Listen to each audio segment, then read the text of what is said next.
Caros alunos, vamos falar hoje de um tema em estratégia que foi muito moda quando lançado no início desse século, que é a estratégia do Oceano Azul.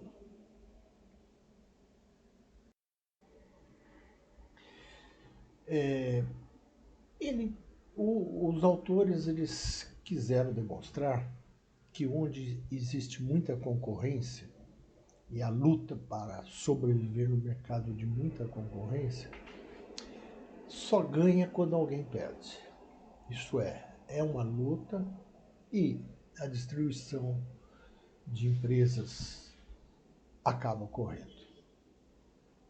E a ideia dele de propor um oceano azul, onde não há sangue, né, é que a empresa, ao invés de brigar no mercado que está todo mundo se matando, deve procurar um mercado onde ninguém trabalha, mercado desconhecido.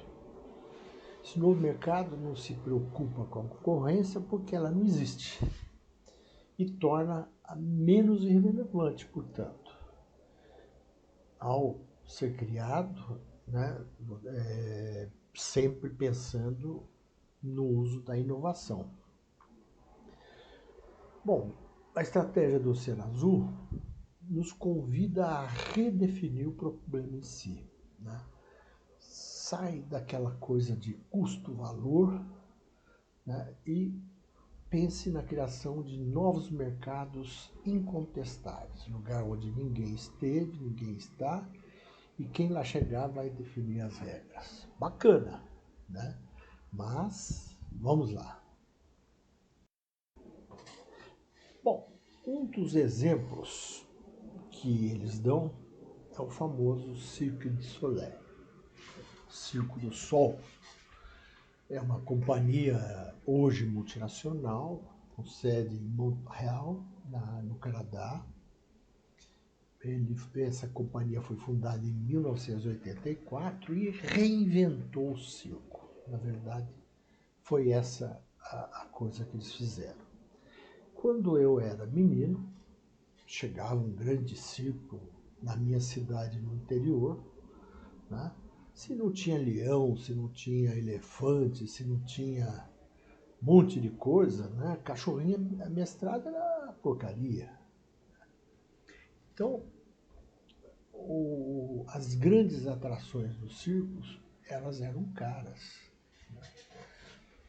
Talvez os meninos da minha época achavam interessante ver um cara entrar numa jaula com um leão, né, e com uma cadeira e um chicote, domar o leão. Né, a gente achava bacana isso. Né, ver um domador de elefante, fazer o elefante levantar uma perninha, né, subir num banquinho, enfim. Era um espetáculo, mas quanto custava alimentar esses bichos? Percebe? E o público começou a perder graça por essas coisas. Né? A mulher barbuda, não sei o quê, né? Uma exploração de defeitos humanos, sei lá como eu chamaria isso. Enfim, era uma coisa que não era. Que espetáculo era isso, né? Quando, com a modernidade, com um monte de outras coisas. Né? Tem o trapezista, tem malabarista, tem tal. Aí o trapézio, o que o Circo du Soleil fez? Montou um show, um espetáculo, né? Usando as mesmas, boa parte desses ginastas, né? Com um enredo todo montado, né? Com música temática, né? E abriu mão daquelas coisas caras, elefante, tigre, leão, um negócio que dava muito custo, mas não agregava tanto valor ao espetáculo. Mas poderia ser que no passado Meu pai, meus avós gostavam de ver isto. Mas hoje, ou já nos anos 80, já não era uma coisa atrativa. Ao reinventar o circo, criar um espetáculo maravilhoso, com um entretenimento que chama atenção, dinâmico, né? Enfim, eles reinventaram o circo com um novo valor e os ingressos são o olho da cara. Eu imagino que hoje, se ele vier ao Brasil, no mínimo R$ 1.000 para vai ser pago no ingresso. É bem caro, sim, é um espetáculo maravilhoso, eu concordo, né? E ao reinventar o circo, percebe que eles saíram daquela concorrência onde estavam se matando e acho que se acabando os circos, né? É comum, há uns anos atrás aí, a gente via de repente leões soltos porque o dono do circo não conseguiu mais sustentar. Então, eles reinventaram, saíram da concorrência, né? Criaram um novo mercado, né? E é essa a ideia do Oceano Azul, muito simbolizada no Cirque du Soleil, que é realmente o maior exemplo que eles apresentam no livro. Entre outras coisas, eles gostam de fazer essas comparações, né? No vermelho você vai concorrer no mercado que todo mundo está.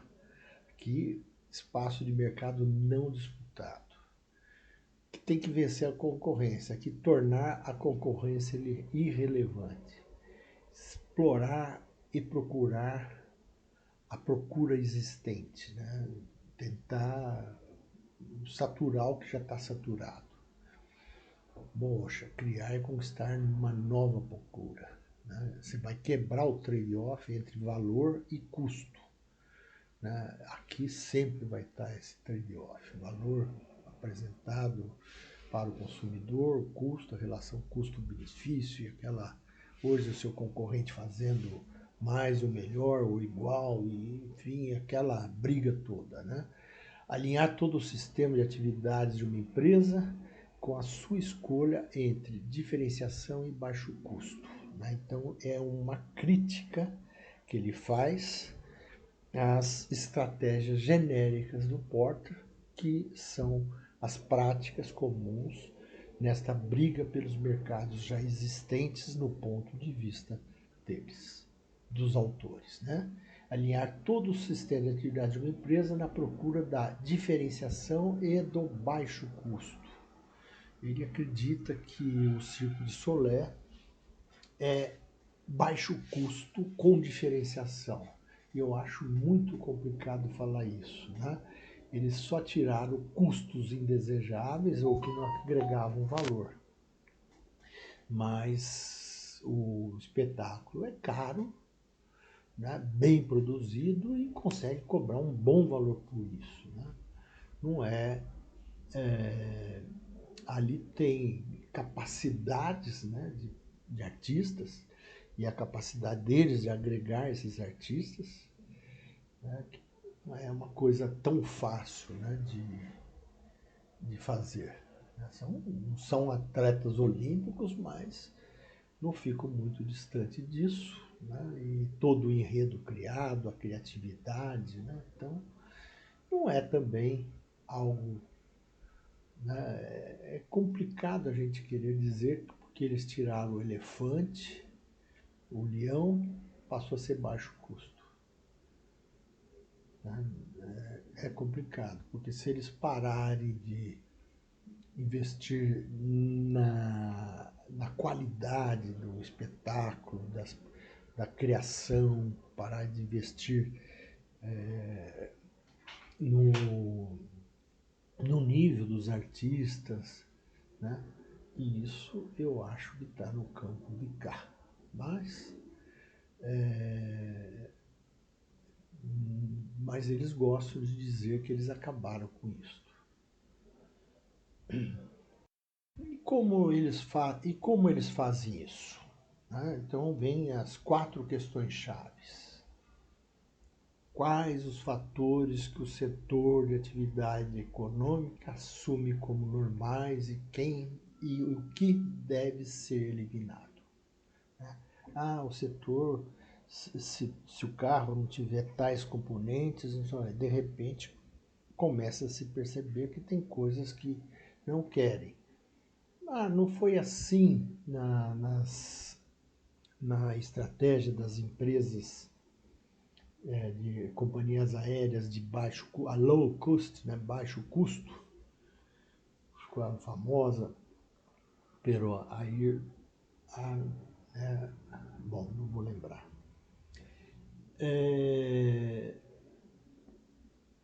Então, eliminou-se a refeição no alto,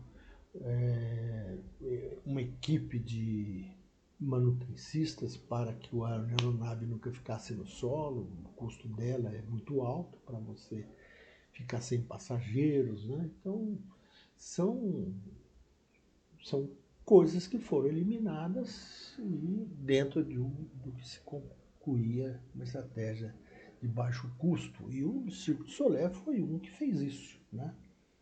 Quais os fatores que devem ser reduzidos para níveis muito abaixo dos padrões desse setor? Então tem coisa que eu posso jogar lá embaixo que não é problema, né? Qual a visão do consumidor? Como que foi a história do tanquinho? Não é uma máquina de lavar roupa que tirou algumas operações normais, mas que tem uma aceitação no mercado muito forte? Então, tiraram algumas coisas que o cliente não via como importantes desde que ele pudesse comprar. Quais os fatores que devem ser elevados para níveis muito acima dos padrões do setor? Né? Aqui está o Cirque du Soleil de novo. Legal, ele é um espetáculo dinâmico, bonito, com luzes, música, um enredo, né? Uma história contada para você naquele momento, mesmo que você não entenda a língua dos personagens, mas pela linguagem de sinais, é maravilhoso, né? Opa! O que é importante, na verdade, ele está vendo aqui o que não é importante, o que não agrega valor e o que agrega valor. Quais os fatores que a indústria nunca ofereceu, o setor de atividades econômicas nunca ofereceu e que devem ser criados? Né? Então, tem coisas que nunca foram feitas e que você pode criar. Percebe que ele está trazendo um ferramental com perguntas para serem discutidas na empresa, né? E a empresa ser repensada, né? Sair do lugar comum. Este gráfico é simbólico, né? Reduzir o quê? Os atributos que devem ser reduzidos bem abaixo dos padrões setoriais. Eliminar, considerados indispensáveis para o setor, devem ser eliminados. Né?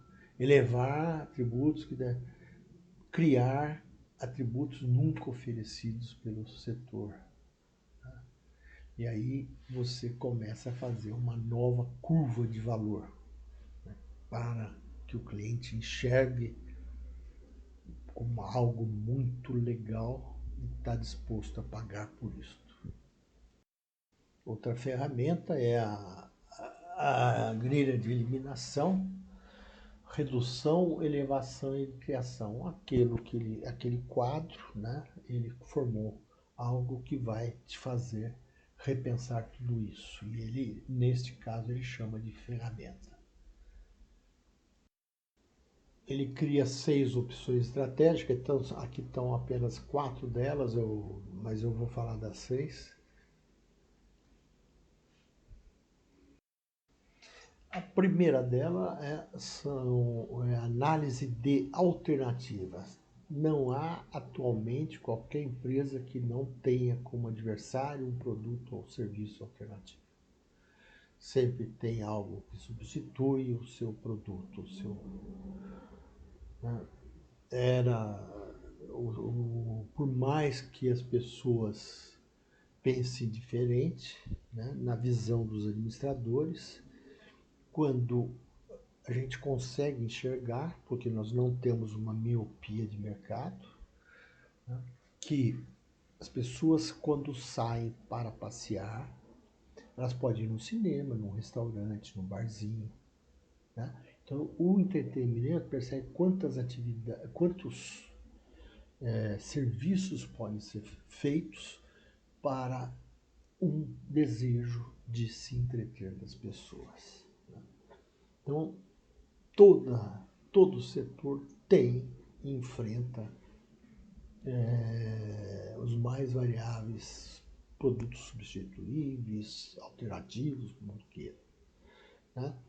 O, produtos ou serviços que têm diferentes funções e formas, embora tenham o mesmo objetivo, entreter, né? Neste exemplo que eu dei. E aí ele gosta, né, um dos exemplos que ele coloca é algo que a Embraer fez também, apostar em jatos executivos para o mercado empresarial. A NetJets foi pioneira neste mercado, né? Ela abriu um gigante mercado até então não explorado. E a linha de jatos executivos da Embraer é uma linha bem lucrativa. Né? A Embraer também abriu mercados que antes não eram. Né? A ideia de ligar aeroportos de médias, em cidades médias, né? Foi uma alternativa sobre os Boeings e Airbus existentes, e aí entrou com jatos de menor porte, que poderiam fazer linhas mais curtas e, portanto, mais econômicas. Né? E foi uma alternativa. Né? Isso é interessante. Né? Então, quando faz análise de alternativas, você pode encontrar mercados ou nichos de mercados não explorados. A segunda opção que ele fala é fazer uma análise de grupos estratégicos. Nenhuma novidade, grupos estratégicos são aqueles que operam num determinado setor e têm estratégias semelhantes, missão, visão, posicionamento de produtos, isso na tática de marketing ou estratégia de marketing, né? Ou que atuam com o mesmo mercado, né? Então você vai encontrar sempre grupos estratégicos. De refrigerante, Coca, Pepsi é um grupo. São duas empresas, mas aí você vai encontrar refrigerantes de qualidade, intermediários, refrigerantes popular, e você vai ver que existe uma hierarquia que você pode classificar, né, esses produtos. No caso da Coca e da Pepsi, falar em desempenho, eu acho que é mente fixada, né? Mas, por exemplo, em grupos estratégicos na concorrência de automóveis, vocês vão encontrar empresas que atuam com determinados segmentos. Enfim, é uma análise interessante a ser feita que pode vir a mostrar mercados nunca antes explorados. Tá aí uma coisa interessante que é olhar para o consumidor, a cadeia dos consumidores. Né? Então, todo mundo faz de um jeito, sempre foi assim, por que eu vou procurar, né? Tal. Mas, poxa, quem que decide o que uma criança quer? Até uma certa idade é os pais. Se, com o tempo, a criança vai dizendo o que quer para os pais. Né? Será que não é interessante entender essa criança? O exemplo que ele traz é da indústria farmacêutica, né? De uma empresa que a indústria farmacêutica fica levando amostra grátis para os para os médicos, né, que são quem fazem receitas. Algumas fazem congressos interessantes, né? E leva médicos que vão em hotéis bacanas, em lugares bacanas, sem custo, nesse congresso. E, obviamente, para divulgar os produtos da sua marca, da sua fabricação. A Nordisk falou, poxa vida, os caras sofrem, né, para aplicar insulina, né? E aí criou uma caneta que é fácil para os caras aplicar. E os médicos estão preocupados com a qualidade da insulina, né? E nunca, talvez, pensaram que o sujeito precisa saber manusear. Por quê? O médico nunca pensou. O médico olha para mim e fala, você aplica. Pô, eu aplico nada, eu morro de medo. Vou eu me aplicar alguma coisa? Jamais, né? Então, nem droga, né? Que o pessoal tá louco, né? Eu tenho medo dessas coisas. Tá? Então, se eu tivesse diabetes, eu possivelmente ficaria maravilhado com essa caneta de simples utilização.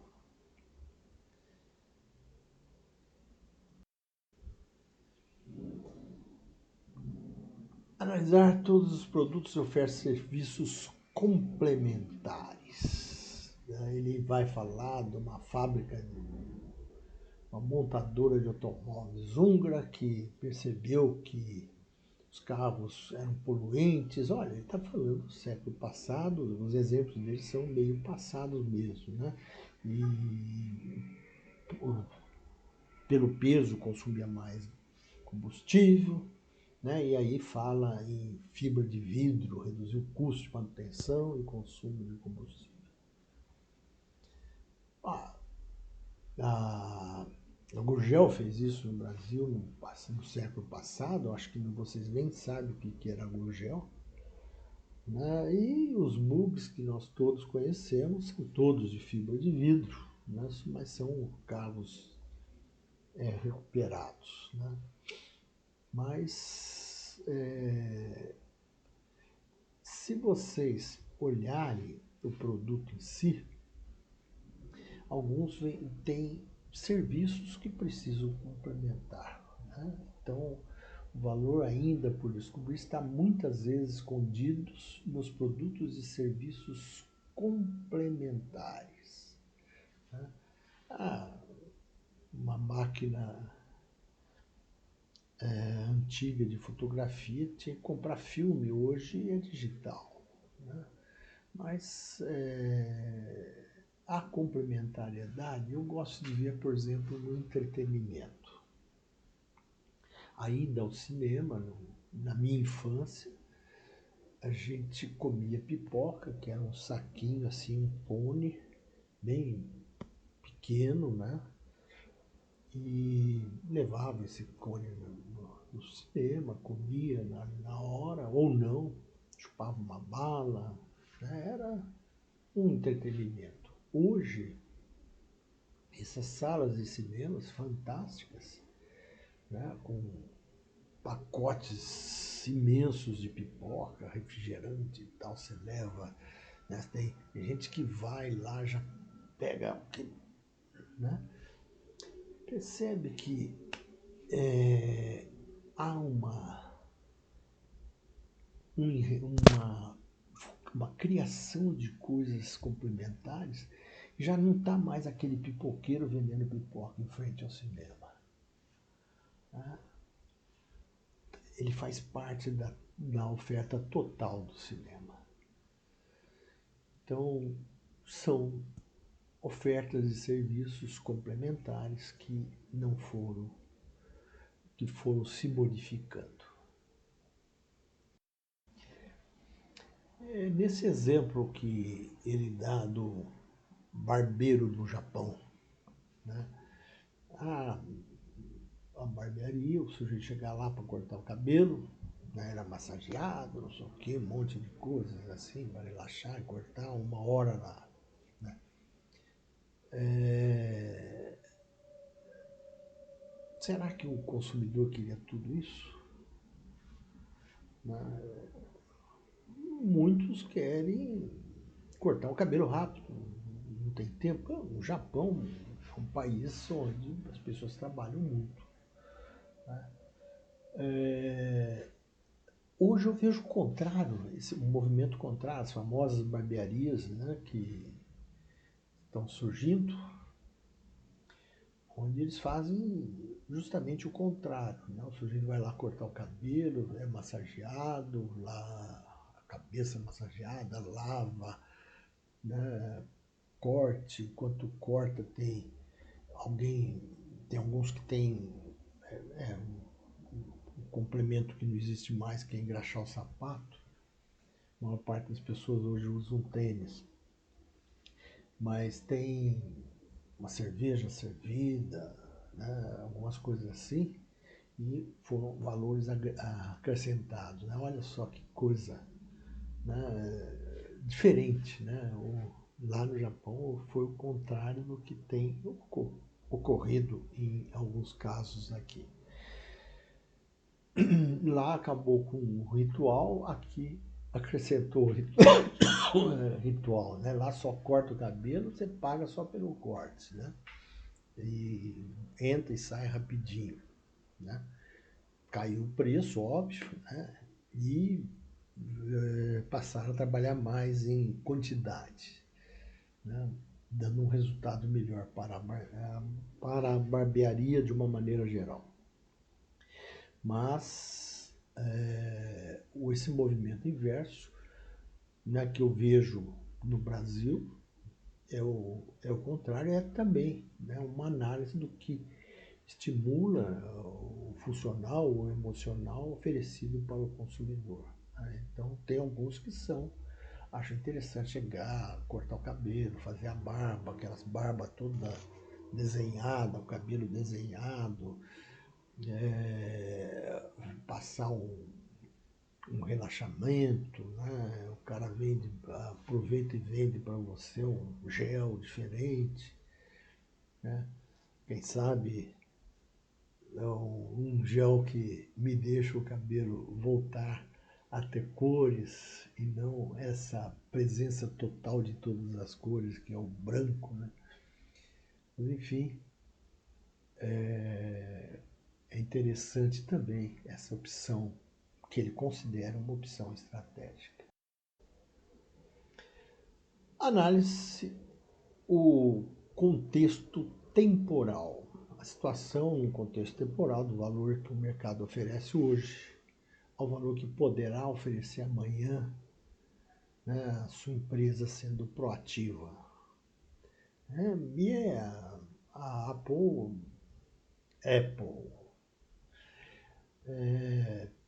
para substituir os downloads ilegais, criou iTunes, serviço, né? Parceria com a indústria fonográfica, né? Para impedir o download legal e simples de músicas. Sim, hoje tem aplicativos vários, né? Na época foi uma descoberta, um nicho de mercado, um mercado criado pela Apple para substituir os downloads.